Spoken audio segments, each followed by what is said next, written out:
اللہ کے نبی نے فرمایا جس نے بیٹی کے ساتھ 3 کام کیے، لم یعدھا، اس کو زندہ درگور نہ کیا، ولم یہنھا، اس کی توہین اور اس کی بے عزتی نہ کی، ولم یؤثر ولدہ علیہا، اور اپنی نرینہ بیٹے کی اولاد کو اپنی بیٹی پر ترجیح نہ دی، ادخلہ اللہ بہ الجنہ، اللہ کے نبی نے فرمایا میں اعلان کر رہا ہوں یہ ایک بیٹی اس کو جنت میں داخل کرنے کے لیے کسی بات پر کیوں ان کو طلاقیں دیتے ہیں؟ آپ بیٹی پیدا ہو جانا یہ تو اللہ کی طرف سے ہے، اس میں عورت کا کون سا قصور ہے؟ اور اللہ نے قرآن حکیم میں جو سب سے پہلی بیٹی کا ذکر کیا، میں نے شروع میں عرض کیا، مفسرین کہتے ہیں جو عورت سب سے پہلے بیٹی کو جنم دیتی ہے وہ بابرکت عورت ہے، اور جس گھر میں سب سے پہلے بیٹی آتی ہے وہ گھر بھی بابرکت ہے۔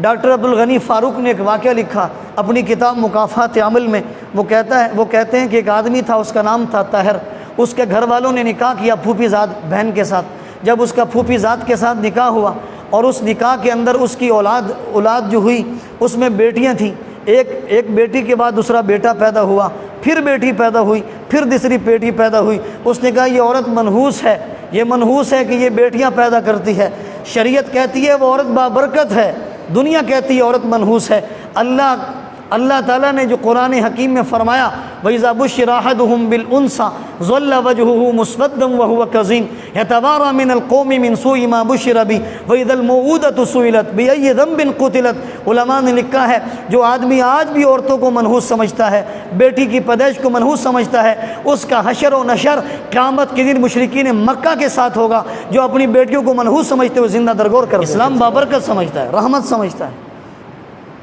ڈاکٹر عبدالغنی فاروق کہتے ہیں کہ وہ جو طاہر نامی آدمی تھا اس نے اس کو منحوس سمجھتے ہوئے بالآخر ایک دن اس کو طلاق دے دی، یہ سمجھ کر کے یہ تو بیٹیاں پیدا کرتی ہے، یہ منحوس عورت طلاق دے دی۔ اس نے اپنی محبت کی عشق کی شادی کی، اور یہ عشق کا بھوت بھی 1-2 سال رہتا ہے پھر ختم ہو جاتا ہے۔ ہم نے بڑا مشکل دیکھا کہ عشق کی شادیاں کامیاب ہوں، اکثر ناکام ہوتے ہوئے دیکھی جو ماں باپ کی نافرمانی میں کی جاتی ہیں۔ اور اس موقع پہ وہ کہتا ہے کہ اس نے شادی کر لی، جب شادی کی اور شادی کرنے کے بعد اس کی اولاد پیدا ہی نہیں ہوئی شروع میں 4-5 سال اس دوسری بیگم سے، اور جب پیدا ہوئی تو 2 جڑوی بچیاں پیدا ہوئیں اور دونوں معذور تھیں۔